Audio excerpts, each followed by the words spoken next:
Voter হালনাগাদে ৩৭ লাখের বেশি নাগরিকের তথ্য সংগ্রহ করেছে নির্বাচন কমিশন। এছাড়া প্রায় ১০ লাখের মতো মৃত ভোটারেরও তথ্য সংগ্রহ করেছে ইসি।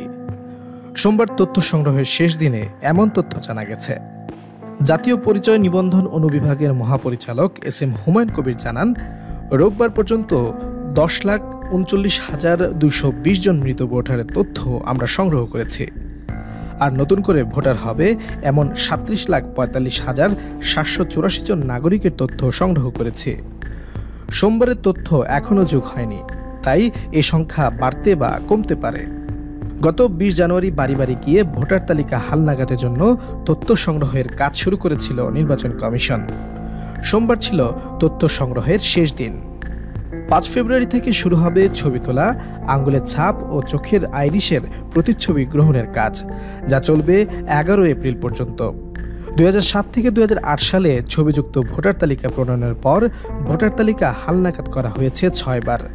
২০০৯ থেকে ১০ সাল, ২০১২ থেকে ১৩ সাল, ২০১৫ থেকে ১৬ সাল, ২০১৭ থেকে ২০১৮, ২০১৯-২০ ও ২০২২ থেকে ২৩ সালে বাড়ি বাড়ি গিয়ে হালনাগাদ কার্যক্রম পরিচালনা করেছে ইসি।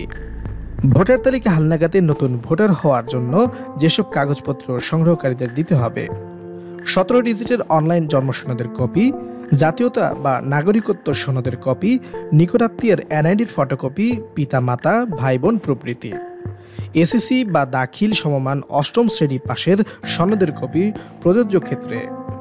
ইউটিলিটি বিলের কপি, বিদ্যুৎ, গ্যাস বা পানি, চৌকিদারি রসিদের ফটোকপি। ভোটার হওয়ার সময় যেসব বিষয়ে সতর্ক থাকতে হবে: নিজের নাম, পিতামাতার নাম জন্ম নিবন্ধন বা শিক্ষা সনদের সঙ্গে হুবহু মিলিয়ে লিখতে হবে। জন্ম তারিখ অবশ্যই জন্ম নিবন্ধন বা শিক্ষা সনদ অনুযায়ী হতে হবে। স্থায়ী ঠিকানা লেখার ক্ষেত্রে অবশ্যই ভোটারের প্রকৃত স্থায়ী ঠিকানা লিখতে হবে। কোনো অবস্থাতেই দ্বৈত বা দুইবার ভোটার হওয়া যাবে না। এক সতর্কবার্তায় ইসি জানিয়েছে, একাধিকবার ভোটার হওয়া আইনত দণ্ডনীয় অপরাধ। কেউ একাধিকবার ভোটার হলে আঙুলের ছাপ পরীক্ষার মাধ্যমে তা সহজেই শনাক্ত করা যায়। সর্বশেষ হালনাগাদ অনুযায়ী দেশে ভোটার সংখ্যা ১২,১৮,৫০,১৬০ জন।